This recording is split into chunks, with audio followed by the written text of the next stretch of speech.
다 이렇게 오시죠. 제가 목사님이 1시간 이상 말씀을 전해달라고 했는데 예, 원래 3박 4일 동안 할 수 있는데 오늘은 1시간만 나오셔서 같이 보는 게 훨씬 더 좋을 것 같습니다. 좀 전에 우리가 읽은 말씀 요한복음 4장 23절 말씀은 예배에 관해서 말씀을 나눌 때 가장 많이 인용하는 말씀이라고 생각됩니다. 여러분, 성경에서 사실 하나님이 찾는다 이런 표현이 그렇게 많이 나오는 표현은 아닙니다.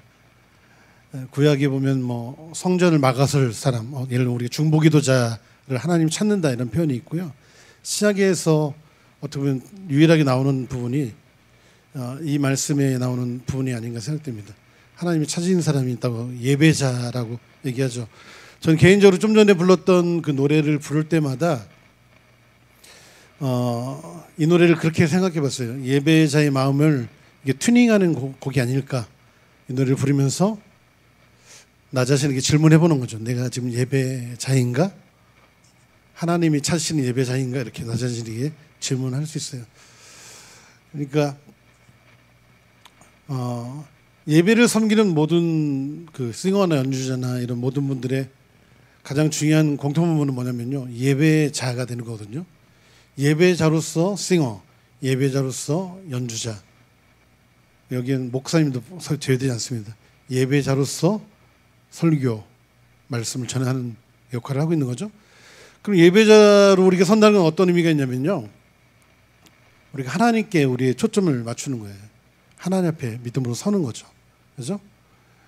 그래서 예배자로 이곳에 서게 될 때 어떤 일을 하냐면은 성도들이 사람을 보는 게 아니라 하나님을 보도록, 예배를 섬기는 모든 분들은 음악의 연주와 노래를 통해서 하나님을 증거하고 높이고 자랑하고 선포하는 것입니다. 그래서 성도들이 그 하나님을 초점을 맞추고 하나님을 만나도록 돕는 것, 이것이 예배를 섬기는 분들의 역할이라고 얘기할 수 있죠. 자, 하나님이 찾는다라고 하는 이 말에서 우리가 한 두 가지 의미를 생각해 보세요. 첫 번째는 예배자가 정말 필요한 사람이기 때문에 하나님이 예배를 찾는다라고 말씀하고 있다고 좀 믿습니다. 여러분 그렇게 생각하지 않으세요? 네. 제가 고향이 충청도인데 갑자기 고향에 온 듯한 느낌이 있습니다. 반응하지 않으시. 하나님이 찾는다고 할 때는 있어도 되고 없어도 되는 그런 게 아니라 꼭 필요하기 때문이라고 얘기할 수 있거든요. 근데 제가 그 영국의 예배 인도자 중에 데이브 필링엄이라고 하는 그 목사님이 있는데, 그분은 우리에게 기뻐하며 왕께 이런 주님의 영광 나타나셨네, 아주 굉장히 힘있고 막 이렇게 선포적인 찬양 많이 곡을 쓰신 분인데, 그분 책에 보니까 이런 글이 있더라고요. 이렇게 하나님의 에덴을 창조하시고 인간에게 주신 복이 3가지가 있다고 해요. 3가지. 아주 심플한 거예요. 뭐냐면 직접 하나님의 음성을 들을 수 있었죠. 죄를 짓기 전에 에덴에서. 맞습니까? 네. 그리고 하나님께 말할 수 있었죠. 그렇죠? 그리고 하나님과 소통할 수 있는 인간에게 하나님이 권위를 주셨어요. 그래서 생육하고 번성하고 땅에 충만하고 정복하고 다스리라, 이런 권위를 주셨죠. 근데 인간이 죄를 지음으로 인해서 이 관계가 깨어지게 됩니다. 이제 하나님과 직접 만날 수 없어요. 하나님과 직접 대화할 수 없어요. 그렇죠? 그러니까 구약에 보면은 하나님께서 기름 부어 세운 세 부류의 특정한 그 역할이 나오는데요. 제사장과 선지자와 왕을 세울 때 하나님께서 기름 부어 세운 것을 이렇게 볼 수 있습니다. 사실 기름 부으심이라고 하는 의미는 그 하나님의 권위를 위임한다라고 이렇게 얘기할 수 있거든요. 그러니까 우리가 예를 들어서 우리가 예배 사역에서 그런 표현 많이 쓰잖아요. 기름 부으십시오, 이런 표현 많이 쓰잖아요. 근데 기름 부으심에서 저는 중요하게 생각하는 것 중에 하나가 동기예요. 동기. 하나님의 일을 위해서, 하나님의 역사를 이루기 위해서 기름 부는 거지, 그 사람이 그런 하나님의 권위를 주고 그런 탁월성을 주는 거지, 내 어떤 야망, 내 욕심을 이루기 위한 기름 부으심이 되면 안 된다는 거죠. 그건 굉장히 위험한 거예요. 사울 같은 경우는 기름 부음 받아 왕으로 세워지지만 오히려 그것이 그 사람에게 독이 되는, 해가 되는 그런 결론을 만들었잖아요. 그런데요, 예배자라고 하는 이 부분이 왜 중요하냐면은 이 제사장의 역할, 인간의 문제를 가지고 하나님께 고하고 선지자가 하나님의 음성을 듣고 사람들에게 전달하고 또 왕이 어떤 통치권 이런 역할을 예배자 안에 다 담아 놓으셨기 때문에 신약을 사는 우리 현대인 예배에 있어서 예배자라고 하는 개념은 하나님과 소통할 수 있는 사람, 하나님과 교제를 아는 사람, 그리고 하나님의 마음을 알아서 이 땅 가운데 하나님의 뜻을 행할 사람으로 하나님께서 우리를 그런 예배자로 부르셨다고 좀 믿습니다. 여러분 잘 알고 있는 다윗이라고 하는 사람이 있죠. 요한복음 사도행전 13장 22절에 보면은 다윗의 별명이 나오죠. 하나님의 마음이 합했다 이런 얘기예요. 그러면서 그 뒤에 어떤 말씀이 나오냐면요. 저를 통해서 내 뜻을 다 이루겠다라고 이렇게 하나님께 말씀하고 있습니다. 하나님께서 이 시대에 누구를 통해 일하시겠는가? 이렇게 하면 하나님의 마음을 아는 사람, 하나님 얼굴을 구하고 하나님을 알기 원하는 그런 예배자를 통해서 저는 이 땅에 하나님의 일을 이루어 가실 거라고 저는 믿습니다. 그래서 하나님이 찾는다라고 하는 것은 정말 꼭 필요하기 때문에 그래서 원어에 보니까 제테오라고 하는 그런 원어를 사용하겠는데요. 의미가 어떤 거냐면은 이렇게 쉽게 되면 이렇게 얘기할 수 있어요. 여러분들이 중요한 만남이 있어서 차를 몰고 누구를 만나러 가야 되는데 키가 어디에 놨는지 모르는 거예요. 키가. 어떤 마음으로 여러분 그 키를 찾겠습니까? 막 다 소파를 뒤집어엎고 찾기까지 여기서 괜히 콜택시 불러서 가면 되지. 그러면 안 돼요. 그러면 안 되고 정말 꼭 필요한 거예요. 꼭 필요한 거. 하나님이 정말 그렇게 예배자를 찾는다. 꼭 필요한 사람이기 때문에. 근데 또 하나 이렇게 뒤집어서 생각하면 아주 또 슬픈 얘기인데요. 하나님이 그렇게 예배자를 찾는 이유는 어쩌면은 예배자가 없기 때문에 이럴 수 있어요. 오늘 여러분에게 다시 한번 질문하고 싶어요. 여러분 예배자입니까? 근데 제가 현장에서 30년 넘게 이런 사역을 하고 있거든요. 그러면서 정말 좋은 예배가 어떤 예배인가를 끊임없이 고민하죠. 생각해보죠. 그래서 제가 찾은 답안은 뭐냐면은 성도들이 자발성을 가지고 참여하는 이만큼 강력한 예배의 동력은 없다. 저는 이렇게 생각해요. 여러분 밥을 맛있게 먹을 수 있는 비법이 있죠. 뭡니까? 배고플 때 먹는 거예요. 오늘 여러분에게 질문할 수 있죠. 오늘 여러분 안에 하나님을 만나지 않고는 견딜 수 없는 그런 갈망이 있는가? 그런 배고픔이 있는가? 하나님을 그냥 만나주러 온 건가? 아니면 정말 하나님을 만나지 않고는 해결될 수 없는 우리 인생의 그런 문제들을 가지고 정말 하나님의 얼굴을 구하고 있는가? 이런 거죠. 정말 좋은 예배는 성도들이 배고픔을 가지고 하나님을 찾는 하나님을 우리 양식으로 구하고 그분께 우리의 마음 전부를 쏟을 수 있는 예배가 정말 좋은 예배라는 거죠. 근데 많은 경우 제가 이런 예배 사역 현장에서 보면은 성도들이 그런 마음으로 하나님 앞에 나아가기보다 이제 수동적인 이런 앞에서 그냥 손 들려고 하면은 마음은 원치 않는데 체면상 손 들어줘야 되고 이렇게 우리가 그러니까 제가 정말 90년대 초반 이렇게 한 30년대 돌아가 보면요 그렇게 많이 기도했던 거가 있어요. 기도했던 거 뭐냐면은 예배에서 반응이 있었으면 좋겠다. 반응이. 왜냐면은 한국 예배가 설교 중심의 어떤 그 굉장히 정적인 그냥 그런 형태의 예배가 이렇게 막 우리 예배의 어떤 기초를 가지고 있었기 때문에 예배에서 좀 반응이 있었으면 좋겠다. 이런 기도가 있었어요. 사실. 근데 정말 많이 변화가 됐죠. 예, 여러분들은 어떻게 느낄지 모르지만 요즘 젊은이들은 굉장히 그 열정적인 반응이 있죠. 그런데 함정이 있어요. 이렇게. 그 반응이 예배인가 예배가 아닌가를 볼 수 있는 하나의 어떤 그 기준을 하나 한번 생각해 보겠습니다. 요즘 뭐 웬만한 이름 있는 팀이 이렇게 좋은 악기가 이렇게 시흥에 이렇게 좋은 장비와 세팅이 되어 있는 제가 최근에 올해 가본 데서 가장 좋은 세팅입니다. 가장 좋은 장비. 근데 마커스가 됐든 어노인팅이 됐든 이런 밴드가 가서 땅 치잖아요. 그러면은 아이들은 어떻게 반응합니까? 약속이 난 듯이 일어나는 거 어렵지 않죠. 그리고 열정적으로 뛰면서 막 찬양하죠. 근데 그게 예배가 아닌가를 한번 진단해 볼 때는, 예를 들면 열정적으로 뛰는 한 학생에게 제가 질문했어요. 가서 너무 열정적으로 뛰고 있는데 예배하고 있는데 왜 뛰고 있냐고 딱 물어봤죠. 그랬더니 그 학생이 그렇게 얘기하는 거예요. 이 곡 원래 뛰는 곡이에요. 그거 모르셨어요? 뭐 다윗처럼 춤을 추면서 막 우리는 춤추는 세대들이 막 잘 생각해 보세요.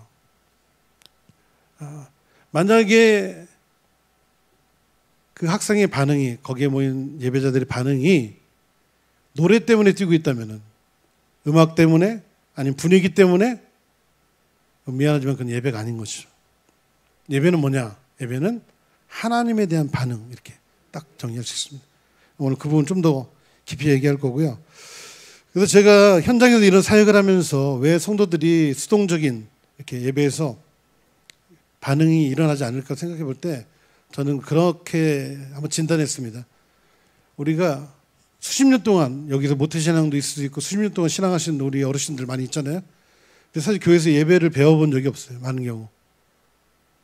굉장히 죄송한 말씀인데, 교회 안에 예배에 대한 교육이 있는가 저는 한번 좀 생각해 보고 싶어요. 그래서 저는 정말 좋은 예배를 만드는데 정말 중요한 거는 예배자가 정말 중요하다. 앞에서 인도자, 예배팀 뭐 다 중요하지만은 정말 중요한 거는 성도들이 정말 주교한데,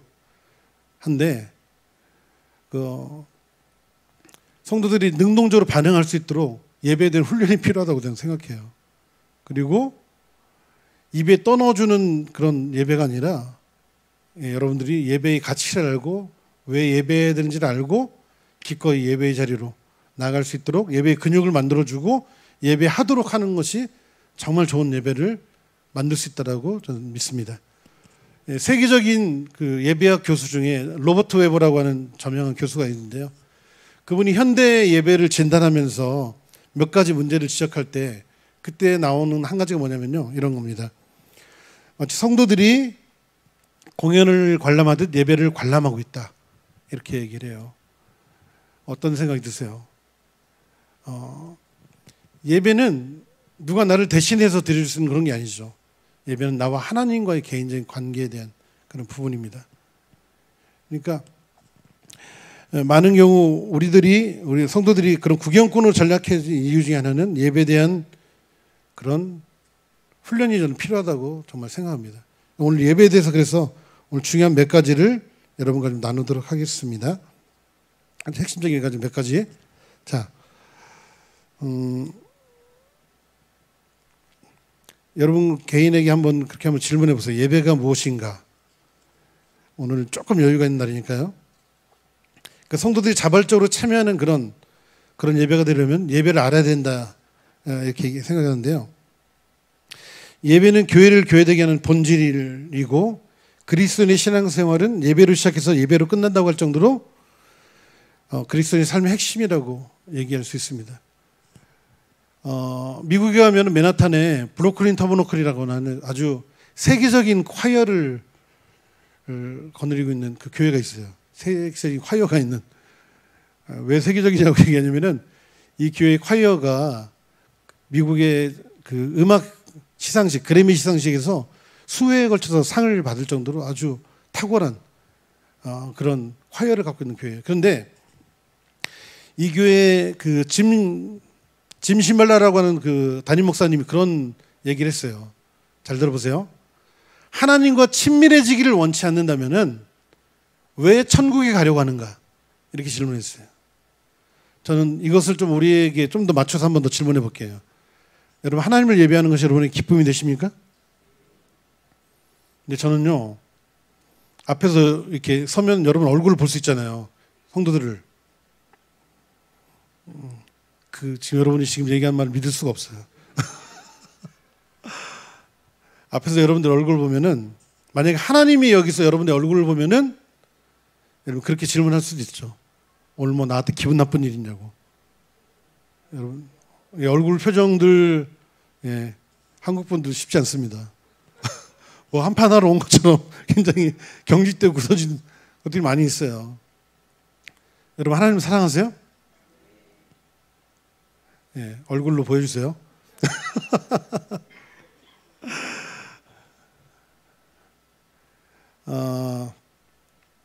하나님을 사랑한다고 말씀 우리가 나눴는데 정말 여러분에게 하나님을 예배하는 것이 기쁨이 되십니까?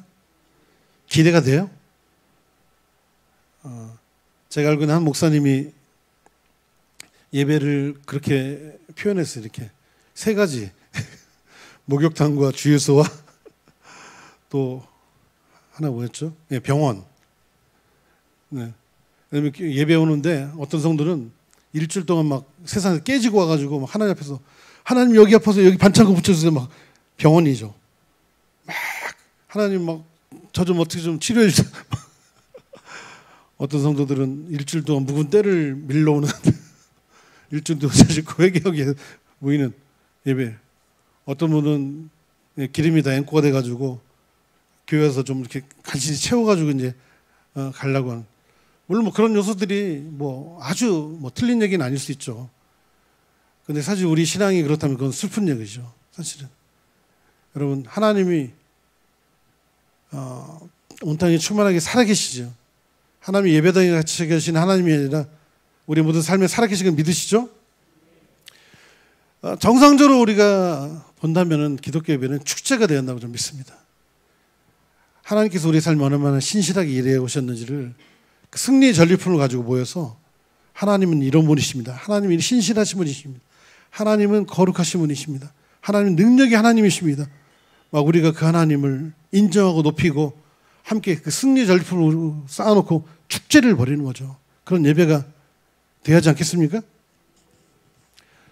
정말 여러분의 예배 안에 여러분이 예배를 생각할 때 그런 기대와 설레임과 기쁨이 일어나기를 정말 예수님으로 축복합니다. 제가 짧은 예를 하나 들어볼게요. 그 사랑한다는 거, 기쁨, 예배가 기쁨이 된다는 거 한번 생각해보면 제가 결혼한 지 올해 이제 29년이 됐거든요. 29년이 됐는데 그 어느 날 제가 새벽에 잠에서 딱 깨어났는데 아내를 향한 사랑이 이렇게 막 뭉게뭉게 피어났던 날이 있었습니다.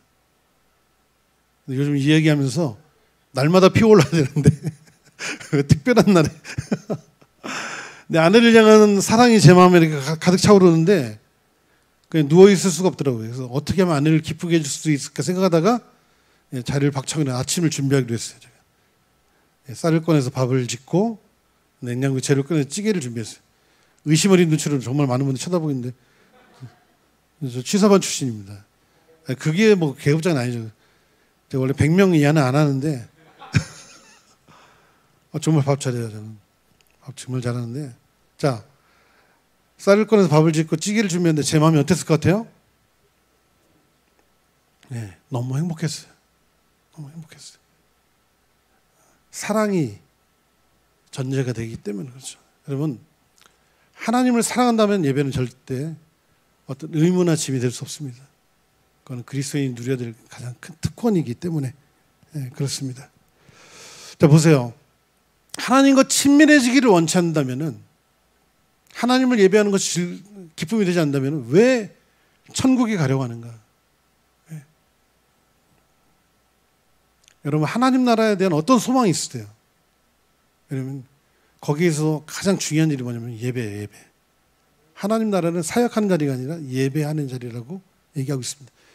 그러니까 예배는 이 땅을 넘어서 영혼까지 연결되는 그런 주제라고 얘기할 수 있어요. 그러면은 이 땅 예배는 어떤 의미가 있냐면요. 하나님 나라를 간접적으로 경험할 수 있는 아주 놀라운 축복의 자리가 여기 있는 거죠. 여러분 이 예배가 하나님 나라를 경험하는 놀라운 사건이 되어야 하는 것입니다. 예? 우리가 믿고 있는 하나님이 지금 이곳에 살아계시기 때문에 그 하나님이 하나님 나라 가서 우리 기도를 들어주는 그런 하나님이 아니라 지금 역사할 수 있는 하나님이시기 때문에 믿으시죠? 그리고 또 하나는 이 땅의 예배는 바로 하나님 나라를 어떻게 보면 준비하기 위한 우리에게 그래서 우리에게 주어졌다라고도 볼 수 있습니다. 저는 여러분들이 예배를 통해서 하나님 나라를 꿈꿀 수 있는 아주 쉽게 얘기하지만 너무 중요한 부분이에요. 예배자 한마디로 딱 얘기하면은 하나님과의 교제를 아는 사람, 하나님과 교제하며 살아가는 사람이라고 이렇게 딱 얘기할 수 있습니다. 그래서 그리스도인이 예배를 하는 것이 중요한 것은 예배는 하나님과의 관계에 대한 것이고 영적인 것이며 우리 평생을 넘어서 영혼과 연결되는 주제라는 거죠. 그래서 예배를 안다는 것은 정말 그리스도인의 삶에서 마치 숨겨진 보물을 발견하는 것 같이 놀라운 우리 삶의 변화를 이루어낼 수 있다고 전 믿습니다. 그래서 이 시간을 통해서 예배의 참된 의미를 이해하고 예배의 소중함과 함께 삶의 자리에서 우리가 예배당에서 예배 시간에만 아니라 우리 삶의 자리에서 예배하는 그런 예배자로 우리가 살아갈 수 있는 그런 동기부여를 받는 귀한 시간이 됐으면 좋겠습니다. 자, 보세요.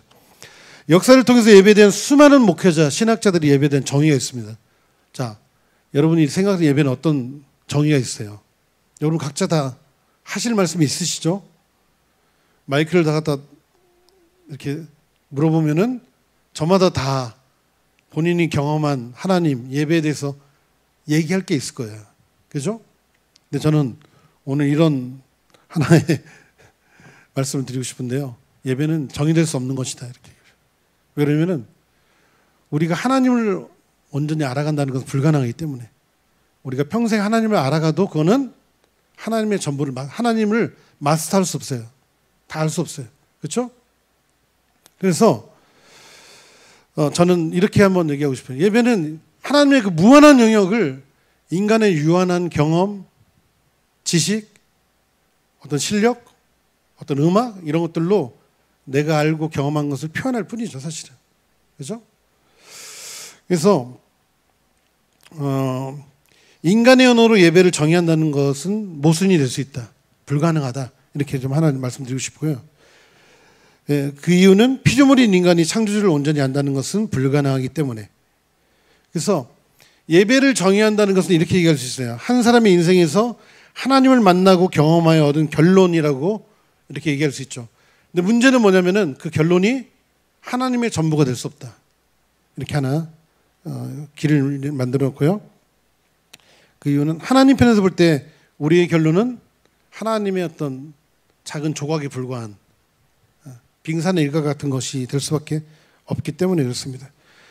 하나님 우리 평생을 다 썼고 인류의 모든 지혜를 다 모아도 하나님은 다 표현될 수 없는 그런 분이십니다. 그래서 예배를 정의한다고 하는 것에 대한 위험은 뭐냐면 인간의 경험과 생각의 틀에 하나님을 제한하는 것 같은 결과를 만들 수 있다. 제가 이제 예배 사역을 하는 후배들에게 가끔 그런 얘기를 하는데요. 배우려고 하는 태도를 잃어버리는 그 자리가 사역자의 무덤이 될 수 있다. 배우려고 하는 태도를 잃어버리면 어떻게 됩니까? 내 경험에 하나님을 제한하게 되는 거죠. 예? 그게 어떤 심각한 일을 만들어내냐면요. 하나님을 내 수준의 하나님, 내 경험에 갇혀진 하나님으로 만들어낼 수 있어요. 예. 그래서 예배는 정의될 수 없다는 이 부분에서 하나의 출구를 하나 찾아보면요. 이렇게 하나 얘기할 수 있습니다. 예배는 진행형이다. 이렇게 얘기할 수 있습니다. 예배는 우리가 평생 하나님을 알고 자라가는 평생의 과정 같은 거라고 얘기할 수 있습니다. 이 부분에서 하나 생각하고 싶은 거 있는데 예배 인도자에 대한 부분인데요. 성도들을 어디로 데려가고 있는가 이런 질문을 한번 던져볼 수 있죠. 예배의 목적지가 어디인가 이렇게 얘기할 수 있거든요. 그러니까 우리가 성경에서 예배 하나의 모형을 우리에게 보여주기는 그 그림이 뭐냐면은 모세의 성막이라는 예배의 모형이 있습니다. 거기에 최종적인 어떤 지점이 뭐냐면은 지성소라고 하는 지점이 나오죠. 예를 들어서 우리가 이론상으로 예배의 목적지, 최종적인 그 목적지를 우리가 이론상으로 정리할 때 지성소를 얘기할 수 있겠죠. 근데 문제는 뭐냐면요. 예배 인도자들이 얘기하는 그 지성소가 각자 다 다를 수 있다는 거예요. 그래서 사실은 예배의 목적지가 어디냐, 성도를 어디로 데려가고 있는가에 대한 더 정직한 답을 찾으면 이렇게 얘기할 수 있습니다. 내가 하나님을 만나고 경험한 만큼 이렇게 얘기할 수 있어요. 그러니까 내가 가본 만큼 데려갈 수 있다. 무슨 말인지 이해되시죠? 그래서 예배 인도자가 경험한 예배의 깊이가 그 공동체 예배의 깊이를 결정한다라고 이렇게 얘기합니다. 예배는 우리 경험 안에 갇혀 있지 않아요. 물론 우리가 형식이 있고 어떤 순서를 따라서 예배하지만 공예배의 어떤 그 덕을 세우기 위해서 하지만은 여러분 생각하셔야 돼요. 그 순서가 만들어질 당시에는 적어도 그것이 하나님을 만나는 최적화된 아주 그런 하나님을 만난 사건이었다는 거죠. 근데 문제는 그게 형식의 반복이 되고 있는데 어떤 본질을 잃어버리게 될 때 어떤 껍데기만 남게 되면은 생명을 갖지 못하는 거죠, 사실. 예, 지금 있는 건 다 중요합니다. 중요한데 다시 한번 그 하나하나의 의미가 하나님을 향한 반응이고 사건이 돼야 한다. 이렇게 말씀드릴 수 있습니다. 그러니까 예배는 우리 경험 안에 갇혀있지 않다. 이런 얘기를 했을 때 이런 생각을 할 수 있죠. 우리가 하나님을 참되게 예배하면 하나님께서 우리가 한 번도 가보지 못한 곳으로 우리를 데려갈 수 있죠. 믿으세요? 감사합니다. 굉장한 믿음이에요. 굉장한 믿음. 근데 만약에 인도자가 영적인 예배에 대한 이해나 경험이 없어요. 하나님이 우리를 그런 예배로 이렇게 문을 열어주시는데 인도자가 그것을 갈 수 있느냐 없느냐가 그 공동체 예배에 굉장히 중요한 영향을 주게 되는 거죠. 네? 인도자 한 명이 안 가는 결정은 개인의 문제가 아니라 그 공동체에 아주 결정적인 영향을 줄 수 있다는 거예요. 그럼 여기서 하나 더 넘어가서 그럼 왜 예배 인도자가 한 번도 가보지 못한 그런 예배로 갈 수 없을까? 이유가 뭐냐면요. 예배의 주도권이 하나님께 있거든요. 믿으세요? 여러분 우리가 그런 기도 많이 하잖아요. 성령의 기름 부으심이 있는 예배, 성령님이 인도하신 예배가 되게 해달라고 기도하잖아요. 예배의 주도권이 사람에게 있잖아요. 근데 이것에 대한 신뢰가 없으면요. 한 번도 가보지 못한 곳에 발을 내딛는 것은 정말 공포 그 자체예요. 거기서 어떤 일이 날지 모르는 거잖아요. 두려운 거예요. 갈 수 없는 거예요. 그래서. 근데 예배는 제 책임이 아니라 하나님 책임이거든요. 거기서 중요한 건 내가 순종하는 거죠. 그렇죠?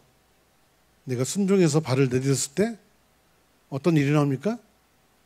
네, 하나님이 정말 일하시는 하나님의 역사가 있는 그런 예배의 어떤 이 장이 열리는 거죠. 하나님이 우리의 삶을 만지시고 우리가 우리의 계획 안에 우리의 어떤 경험 안에 갇혀 있는 그런 것을 깨어버리고 하나님께서 새롭게 예배의 어떤 그런 것을 열어주시는 거죠. 넓혀주시는 거죠. 저는 우리 예배 안에 그런 예배가 정말 일어나기를 정말 여러분 축복합니다. 자, 이제 제가 5가지를 빨리 한번 진행하고 같이 이걸 적용하면서 예배하려고 그래요. 자, 첫 번째 저를 한번 따라주세요. 예배는 하나님의 계시에 대한 인간의 반응입니다. 이게 가장 중요한 오늘 우리가 이 하나만 딱 가지고 예배해도 정말 좋습니다. 여러분 예배가 새로운 차원의 예배로 나아갈 수 있다고 좀 믿습니다. 자, 예배를 정의할 수 없다고 했는데 지금 나눈 내용이 뭐냐면요. 신학적으로 정의한 예배의 정의예요. 자, 예배에 크게 2개의 기둥을 세울 수 있어요. 하나님의 계시, 인간의 반응 이렇게 합니다. 1번은 뭐예요? 하나님이 먼저 우리를 찾아오시는 거예요. 계시라고 하는 것은 감추인 것이 드러난다 이렇게 얘기하는데 우리가 하나님을 찾아간다, 만난다, 하나님을 안다 이런 것은요 불가능한 영역이에요 사실은. 왜냐하면 하나님과 우리는 존재론적으로 다르기 때문에 네? 하나님을 안다는 거 불가능한 얘기라는 거죠. 예를 들어서 여기 새가 한 마리 들었다고 생각해보세요. 새가. 근데 여러분들이 새를 사랑하는 마음으로 새에게 말을 걸어서 밖으로 이렇게 안내할 수 있는 분이 있을까요? 네. 빨리 그냥 긴 빗자루 이렇게 해가지고 몰아서 내보내는 게 상책이죠. 예? 왜 그렇습니까? 통할 수 없기 때문에. 소통할 수 없기 때문에. 근데 우리와 하나님과의 관계는 어떤 것 같아요? 여러분 상상도 할 수 없습니다. 그러니까 예배라는 구조를 딱 보면요, 그냥 첫 번째 딱 떠오르는 게 그냥 은혜. 예? 어떻게 온 우주를 지으시고 다스리시는 그 하나님과 우리 피조물인 인간의 만남이 가능할 수 있다고 생각하세요? 예, 인간의 어떤 쪽에서는 예, 가능성 빵 더 이하로 그러겠죠. 하나님과 인간이 만났을 때 유일한 길은 하나밖에 없어요. 하나님이 우리를 찾아오셔야 돼요. 그리고 우리가 그분을 알 수 있도록 자신을 우리 가운데 계시해 주셔야 돼요. 하나님을 우리 가운데 알려주셔야 돼요. 우리의 눈높이로. 예, 성경이 하나님의 계시된, 예? 지금도 우리 삶 가운데 하나님을 계시해 주시는 하나님이시죠. 자, 쉽게 얘기하면은, 계시라고 한 말은 더 쉽게 얘기하면은, 우리가 하나님은 거룩하십니다라고 고백한다는 건 어떤 의미겠냐면은, 하나님이 먼저 우리를 찾아오셔서 자신을 알려주셔야 되는 거예요. 어떻게? 나는 거룩한 하나님이다. 이렇게 얘기를. 하나님 자신을. 그러니까 여기서 이런 또 하나의 정의를 내렸어요. 하나님을 아는 만큼 우리가 예배할 수 있다. 하나님을 아는 깊이로 우리가 하나님을 예배할 수 있다. 이렇게 얘기죠. 자, 계시와 반응에 대해서 제가 한 가지 예를 들어보겠습니다. 자, 여기서 하나 더 짚고가고 싶은데요. 이 하나님이 계셔야 되는 인간의 반응, 이 정의가 중요한 것은 예배를 어떤 형태나 틀로 규정한 게 아니라 원리를 우리에게 보여주는 거예요. 원리가 뭐냐면은 하나님이 계시 인간의 반응. 여기서 우리가 기억해야 될 게 뭐냐면은 예배의 시작이 인간이 아니라 하나님이라는 것을 꼭 기억하십시오. 자, 영국의 예배 인도자 매트레즈만이라고 하는 사람이 그런 얘기를 했습니다. 진정한 계시가 없기 때문에 당연한 반응이 일어나지 않는다. 저는 이걸 뒤집어서 한번 생각해 보면요, 진정한 계시가 우리에게 주어지면은 당연한 반응이 일어난다. 여러분 동의하세요? 동의하지 않으세요? 제가 증거를 보여드릴게요. 자, 2002년 월드컵 한번 생각해보세요. 2002년 월드컵. 네? 국가적으로 축제를 경험했던 놀라운 경험 있죠? 우리 평생에 다시 한번 그런 날이 올 수 있을까? 그런 생각. 저는요, 그런 생각도 해봤습니다. 하나님께서 정말 하나님의 주권적인 이 나라 안에 그런 부흥이 일어난다면요, 정말 도시마다 광장마다 수십만 수백만이 모여서 하나님을 예배하는 그런 일이 일어나지 않을까? 저는 감히 그런 생각을 해봤어요. 근데요, 정말 시청과 광화문 이런 데 뭐 수십만 인파들이 열정적으로 마음을 다하고 성품을 다하고 힘을 다해서 오 필승 코리아를 찬양하면서 응원했죠. 여러분, 근데 이게 정확하게 성경에서 얘기하는 성경적인 예배의 모형입니다. 이게. 여러분, 마음을 다하고 성품을 다하고 힘을 다해서 한번 예배 본 적 있으세요? 그런 예배가 있습니까? 여러분, 하나님이 우리 안에 행하신 일이 월드컵 상황만도 못한 겁니까? 그렇지 않죠. 자, 계시와 반응에 대해서 제가 한 번 더 설명해 볼게요. 자, 좀 전에 얘기한 이 부분은요, 아주 중요한 부분인데요. 미국의 그 캠퍼스, 대학 캠퍼스를 중심으로 영적인 부흥을 주도하고는 그 패션이라고 하는 사역이 있습니다. 그 사역을 일으킨 루이 기올리라는 목사님이 있는데 그분이 그렇게 얘기한 거예요. 성경적인 예배를 보려면은 스포츠 경기장에 가봐라. 콘서트장에 가봐라. 아이돌 콘서트에 가봐라. 어떻게 자기가 응원하는, 자기가 좋아하는 아티스트를 향해서 어떻게 사람들이 반응하고 있는 거 봐라. 그게 예배라는 거예요. 예배. 자, 제가 월드컵 응원할 때 가장 인상 깊었던 게임이 이탈리아와의 경기였습니다. 8강으로 가는 그 게임이었죠. 꿈은 이루어진다. 이런 컨셉이 있어요. 자, 거기서 어떤 일이 일어났습니까? 초반에 우리가 한 골 넣을 수 있는 기회가 있었는데 안정환 선수가 실축을 했어요. 그리고 곧 얼마 가지 않아서 비엘이라고 하는 선수 헤딩골로 우리가 한 골을 먹게 됩니다. 1대0으로 지고 있는 상황이죠. 그 게임이 얼마나 중요한 게임입니까? 거기서 지면요, 시청과 감원에 수백만 모였던 그 인파들은 더 이상 모일 이유가 없어지는 거예요. 선수들은 정말 내일이 없는 게임처럼 최선을 다해서 게임에 임했죠. 그리고 기적 같은 일이 일어납니다. 게임 종료 몇 분 전에 설기현 선수의 발에 맞은 볼이 골문을 가리게 됩니다. 계시가 뭡니까? 계시가 뭐냐면은 슛! 골인! 계시가 주어졌어요. 여러분 그때 어떻게 반응했습니까? 여기 어떤 사람이 2000년 태어나지 않은 사람이 있을지 모르겠지만 예? 어떻게 반응했습니까? 예. 제가 아파트에서 그 게임을 봤는데요. 그건 뭐 연습을 해도 그렇게 맞출 수 없어요. 그냥 그 골이 들어간 그 순간에 함성이 막 터져나오는 거죠. 예배는 우리 성향을 뛰어넘습니다. 내가 내성적이니까 뭐 우와 이런 건 없어요. 내가 고향이 춘천도니까 뭐 3초의 우와 이런 건 없습니다. 그 계시가 주어진 그 순간에 거기에 합당한 반응이 쏟아져 나오는 거죠. 여러분이 예배하고 있는 하나님 어떤 분이십니까? 생각해 보세요. 생각해 보세요. 여러분이 이 눈으로 볼 수 있는 어떤 대상, 존경하는 사람, 사랑하는 어떤 연예인, 그 모든 것들을 다 뛰어넘어서 그 어버올 모든 것에 뛰어나신 그 주님, 우리가 예배하는 그 하나님은 그런 하나님이죠. 모든 왕의 왕, 주의 주, 모든 것에 뛰어나신 거죠. 예.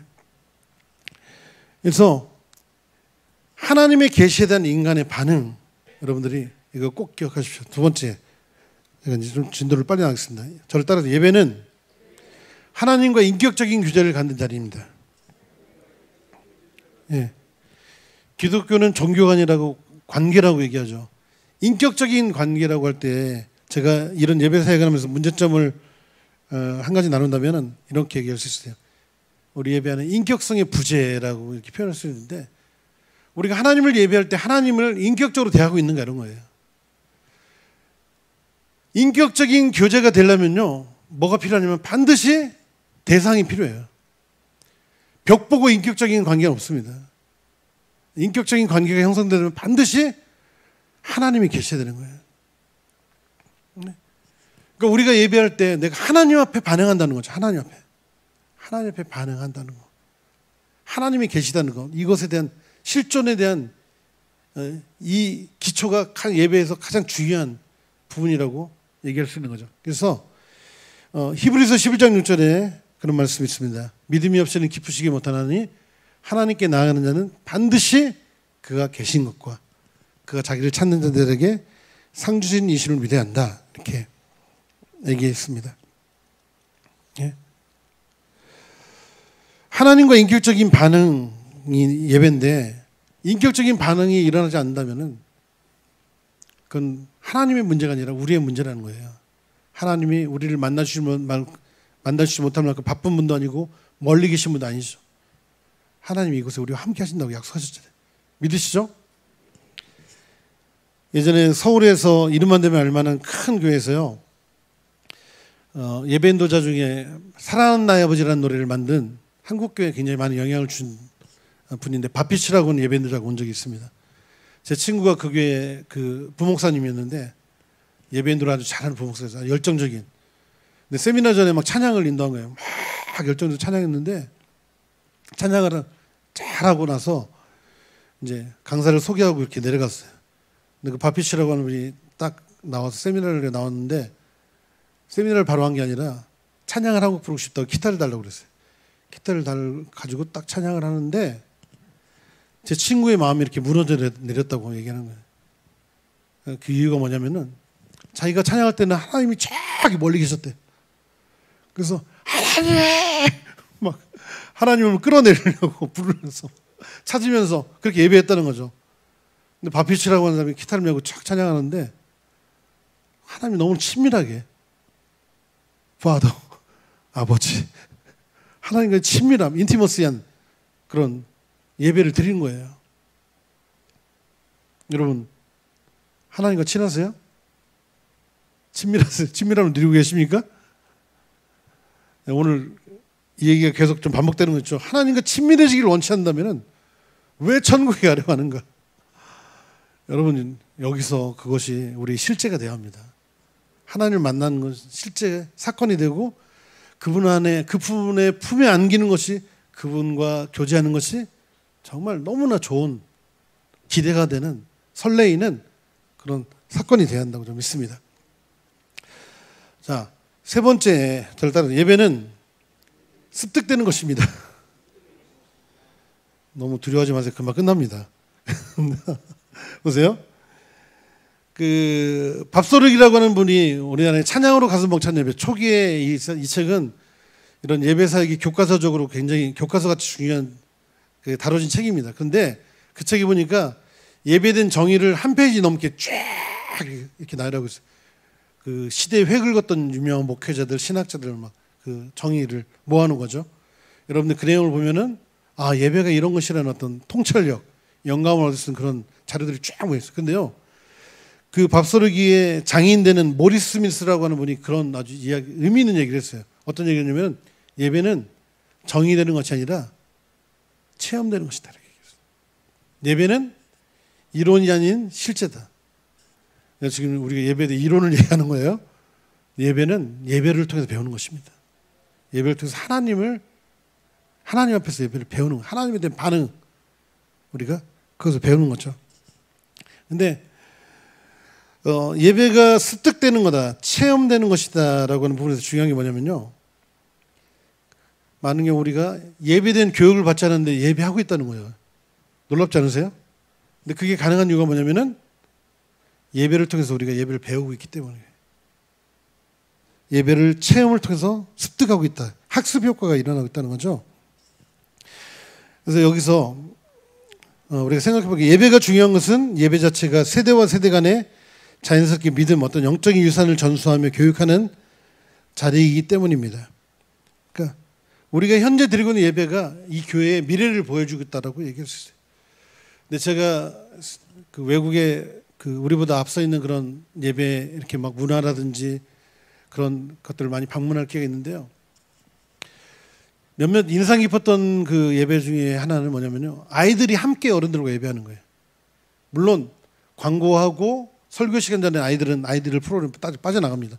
근데 중요한 것은 그 예배가 진짜 하나님과의 생명을 경험하고 있다면요, 어떤 일이 일어나냐면은 아이들이 거기 집중하지 않을 수도 있고 뭐 장난치고 있을 수도 있죠. 근데 거기서 하나님을 느낀다는 거예요. 부모님들의 예배를 통해서 아이들이 예배를 배운다는 거예요. 습득한다. 근데 우리 다음 세대에게 정말 우리가 영적인 기업을 물려준다고 할 때 저는 정말 이 예배가 정말 중요한 부분이 될 수 있다라고 얘기합니다. 온 세대가 함께 할 수 있는 예배. 지금은 어떤 일이라고 있습니까? 세대가 나눠지는 예배죠. 부르는 노래가 달라지고 음악이 달라지고 뭐 이런 거잖아요. 근데 모두가 함께 예배하면서 함께 믿음의 어떤 그 유산을 나누고 우리 다음 세대를 세울 수 있는 그런 예배가 일어나기를 정말 소원하는 마음이 있습니다. 여러분, 그 책 제목 중에 그런 제목이 있습니다. 삶으로 가르치는 것만 남는다, 이런 책인데요. 예배의 중요성을 강조하는 100마디 외침보다 더 강력한 언어는 삶으로 보여주는 것입니다. 여러분이 예배자가 되는 거예요. 여러분이 삶에서 하나님을 인정하는, 하나님 앞에서 코람되어 하나님 앞에서 살아가는 그 삶으로 우리가 자녀들에게 그런 영향력을 흘려버릴 수 있다는 거죠. 자, 그래서 아이들은 배움으로 자라는 것이 아니라 보고 들음으로 자란다. 꼭 기억해서 여러분, 삶이 중요하다는 것을 기억하셨으면 좋겠고요. 네 번째, 예배는 가치를 돌리는 것입니다. 한번 따라해 주세요. 예배는 가치를 돌리는 것입니다. 자, 좀 전에 얘기했던 그 패션의 루이 기글리오 목사님이 그 얘기했어요. 예배란 우리가 가장 가치 있게 여기는 것에 대한 우리의 반응이다. 여러분 한번 생각해 보세요. 현대에 있어서 우상을 정의한다면 이렇게 딱 얘기할 수 있습니다. 내가 하나님보다 더 사랑하며 가치 있게 여기는 것, 이렇게 얘기할 수 있어요. 감히 하나님과 비교할 수 있는, 라이벌이 될 수 있는 건 없어요. 존재할 수 없습니다. 근데 정말 놀랍게도 우리의 삶의 전공에 보면요, 하나님보다 더 높아져 있는 것이 얼마든지 존재할 수 있다는 거예요. 하나님과 라이벌. 정말 둘 중에 하나를 선택한다면은 언제든지 하나님을 뻥차고 이쪽으로 갈 수 있는 그런 것들이 우리 안에 우리를 사로잡고 있을 수 있다. 이 가치가 왜 중요합니까? 가치가 결국 내 삶을 우선순위를 결정하는 그런 중요한 기준이 되기 때문에 그래요. 쉽게 얘기하면 가치는 뭐냐? 내 시간, 나의 돈, 나의 열정, 이것을 어디에 쏟는가와 연결되어 있다. 이렇게 얘기할 수 있습니다. 그러니까 사람들은 모두 자신의 삶에서 중요하다고 생각하는 가치를 가지고 있습니다. 그리고 그것에 자신의 삶을 드리고 있는 것이죠. 근데 여기서 이 가치가 왜 중요하냐면요. 그 가치가 정확하게 예배의 대상과 일치하기 때문에 예배의 대상과 일치한다는 거죠. 사람은 자신이 사랑하고 가치 있게 여기는 것에 반응하며 살아가고 있습니다. 그것이 우리의 본능이라고 얘기할 수 있습니다. 그리고 무언가를 사랑하며 가치 있게 여기는 마음은 곧 그 대상에 대한 관심으로 이어지고 우리가 관심을 갖고 있는 대상에 대한 가치를 결국 삶에서 인정하고 살아가고 있다라고 얘기할 수 있어요. 자, 그러면은 이렇게 한번 생각해 볼게요. 내가 무엇을 가치 있게 여기는지를 어떻게 알 수 있을까? 이렇게 생각해 보겠습니다. 어떻게 내가 무엇을 가치 있게 여기는가 알 수 있는 방법이 뭐냐면 내가 가치 있게 여기는 것에 대해서 어떤 희생과 대가를 치르고 있는가를 우리가 볼 수 있죠. 자, 보세요. 마태복음 13장 44절에 이런 말씀이 있습니다. 이런 예화가 있어요. 천국은 마치 밭에 감춘 보화와 같으니 사람이 이를 발견한 후 숨겨두고 기뻐하며 돌아가서 자기의 소유를 다 팔아서 그 밭을 샀다. 이렇게 얘기했습니다. 자, 밭에서 보물을 발견한 사람이 어떻게 했습니까? 숨겨두고 돌아와서, 그 밭이 자기의 밭이 아닌 거죠. 숨겨 돌아와서 자기의 모든 소유를 다 팔아서 자기의 모든 것을 다 대가 지불해서 희생해서 그 밭을 샀다라고 얘기할 수 있습니다. 자, 여기서 만약에 우리가 이렇게 적용할 수 있죠. 여러분 인생에 그런 전부를 다 쏟을 수 있는 그 보물을 발견하셨습니까? 여러분 인생에 여러분 생명을 다 던져도 아깝지 않은 보물, 네? 예수 그리스도. 바로 그분이 우리 인생의 최고의 보물이 되십니다. 믿으시죠? 그러니까 예배는 우리 인생에서 최고의 보물을 발견하는 사람의 자발적인 희생과 헌신이라고 할 수 있습니다. 근데 놀라운 게 뭐냐면요. 우리가 먼저 하나님을 찾은 것이 아니라 하나님이 우리를 찾아오셨다는 거예요. 로마서 5장 18절에 보면은 우리가 아직 죄인 되었을 때 그리스도께서 우리를 위하여 죽으심으로 하나님께서 우리에게 대한 자기의 사랑을 확증했다. 증명했다라고 이렇게 얘기하고 있습니다. 그래서 저는 이런 이야기를 하나 드리고 싶은데요. 현대 예배의 위기는 예배가 사람 편리주의로 흘러가고 있는 거예요. 자꾸 불편한 것들을 잘라버리고 내가 익숙하고 편한 구조를 만드는 거예요. 근데 그거는 하나님을 위한 예배가 될 수 없어요. 나를 위한 예배입니까? 그건 예배를 완전히 무시하는 그런 행위가 되는 거죠. 네. 자, 마지막입니다. 저를 한번 따라. 우리는 예배하는 존재로 지음받았습니다. 사람은 본질적으로 모두 예배자입니다. 네. 그래서 영국의 저명한 목회자 제이비 필립스라고 하는 분이 이런 얘기를 했어요. 모든 사람의 마음에 하나님 모양의 공간이 존재하는데 오직 하나님만이 그것을 채울 수 있다. 이렇게 얘기를 합니다. 우리가 인정하든 인정하지 않든 그것이 종교적인 형태를 띠고 있건 그렇지 않건 상관없이 우리는 반드시 누군가 혹은 무엇인가를 예배하고 있다. 이렇게 정의하고 있습니다. 그래서 아까 계속 인용했던 패션의 루이 기글로 목사님 이렇게 했어요. 만일 당신이 하나님을 예배하지 않겠다고 결심했다면 당신은 결국 창조주 하나님 대신 창조물, 피조물을 예배하는 것과 예배하기로 선택한 것과 다름이 없다. 중립지대는 없다고 합니다. 하나님을 예배하든지 아니면 하나님 아닌 다른 것을 예배하든지 둘 중에 하나라고 얘기해요. 우리가 기억해야 될 것은 우리가 예배하는 존재로 지음받았고 매일매일 무엇인가를 예배하고 있다는 것이죠. 왜? 하나님께서 우리를 그런 존재로 지으셨기 때문에 그렇습니다. 근데 우리가 무엇을 예배할까, 예배의 대상을 선택하는 것이 왜 중요하냐면은 그 선택에 대한 결과가 따라오기 때문에 그래요. 결과가.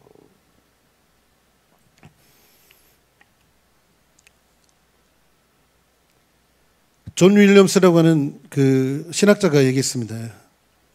돈을 예배하게 된다면 당신은 탐욕스러운 사람이 될 것이다. 쾌락을 예배하게 된다면 당신은 아주 방탕한 사람이 될 것이다. 권력을 예배하면 당신은 뇌물을 좋아하는 사람이 될 것이다.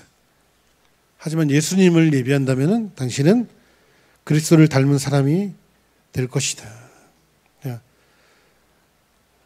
여러분 그 예전에 큰바위 얼굴 이런 그 교과서에 나온 그런 내용 보신 적 있으시죠? 큰바위 얼굴을 쫓아갔던 사람이 어떤 결과를 낳게 됐습니까? 자기가 큰바위 얼굴이 됐죠? 이건 이런 원리예요. 사랑하면 닮는다는 이런 원리죠. 여러분 내 인생에 무엇이 어떤 가치를 가지고 무엇을 주인 삼고 무엇에 삶을 드리고 있고 그것이 반드시 거기다 어떤 열매를 맺게 된다는 거예요. 열매를. 그러니까 우리가 예배 때 많이 불렀던 노래 중에 내가 주인 삼은 내가 사랑했던 이런 가사의 노래는 정확하게 우리에게 예배의 중심이 무엇인가를 딱 보여주고 있는 거죠. 여러분의 삶의 주인 누구이십니까?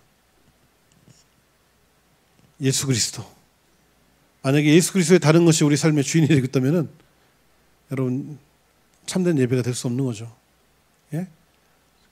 여러분이 하나님 아닌 다른 것을 사랑하며 섬기고 있다면 다른 것에 여러분의 시간과 삶을 드리고 있다면 그것은 참된 예배 우리가 하나님께 참된 예배의 대상을 선택하는 것이죠. 성경은 분명히 그렇게 얘기하고 있습니다. 두 주인을 섬길 수 없다. 이렇게 얘기하고 있죠. 하나님을 섬기든지 아니면 하나님 아닌 다른 헛된 것을 섬기든지. 예배팀 나오시고요. 신명기 6장 4절 5절 말씀 여러분 다 알고 있는 말씀입니다.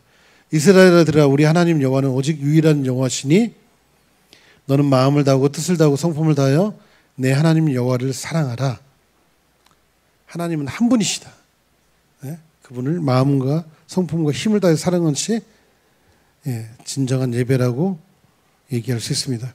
자, 정리하겠습니다. 예배에 대해서 오늘 그냥 5가지 얘기했어요. 첫 번째, 예배는 하나님의 계시에 대한 인간의 반응입니다. 예배는 두 번째, 하나님과 인격적인 교제, 하나님과 인격적인 교제입니다. 세 번째, 예배는 습득되는 거다. 예배는 어떤 이론이 아니라 실제라는 것이. 예배는 가치에 대한 것, 무엇에 내 삶을 드릴 것인가에 대한 이 문제와 연결되어 있다는 거죠. 그리고 우리는 반드시 종교인이건 종교를 떠나서건 누군가 반드시 우리는 무엇인가를 예배하게 됐다. 그 무엇을 예배할 것인가가 우리 인생에 정말 중요한 선택이 될 수 있다는 거죠. 자, 마지막으로 이런 얘기 하겠습니다. 예배자는 어떤 사람입니까? 예배자는 하나님과의 교제를 아는 사람입니다. 하나님의 마음을 쫓는 사람입니다. 그리고 삶에서 하나님을 인정하고 그분과 동행하며 생명의 교제 가운데 살아가는 사람입니다. 여러분 하나님을 사랑하십니까? 사실 하나님과 동행하는 것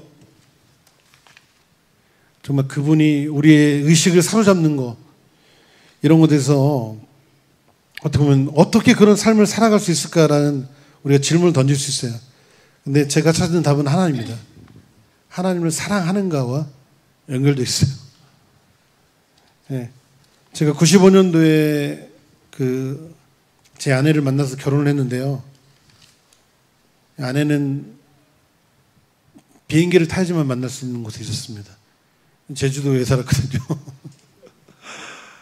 근데 5월 달에 처음 만나서 12월 달에 결혼했는데요. 총 5번 만났더라고요. 5월 달에 가서 만났어요. 제주도 가서. 제 멘토 되시는 목사님 사역에 있어서 같이 며칠 쉬러 내려갔다 만났죠. 두 번째는 서로 마음을 확인하기 위해서 만났죠. 세 번째는 장모님께 허락을 받기 위해서 만났고, 네 번째는 상견례를 위해서 만나고, 다섯 번째는 결혼식을 올리기 위해서 만났습니다. 그럼 여러분들 그렇게 생각할 수 있죠. 하나님이 이렇게 운명을 계시해 주신 거냐 그런 게 아니라 생각해 보세요. 만날 수 없었기 때문에요. 그때 어떻게 교제를 했냐면 전화를 많이 했더라고요. 전화를. 근데 거의 매일 이렇게 수화기를 들잖아요. 얘기를 하다 보면은 귀가 뜨뜻해져요. 시계를 보면은 1시간, 2시간이 막 휙휙 지나가는 거예요. 보통 이런 예화를 보통 교회에서 기도 많이 하시는 권사님들 얘기하시잖아요. 권사님들이 잠깐 눈 감고 기도하고 눈을 뜨니까 2시간이 이렇게 지났다더라. 우리 청년들은 막 세계 선교까지 막 모든 레파트를 동원해서 기도했는데 눈 떠보니까 15분이 지났다더라. 죄송합니다. 우리 청년들. 근데 사랑하면 그런 일이 일어나더라고요. 사랑하면 이벤트로 만나지 않습니다.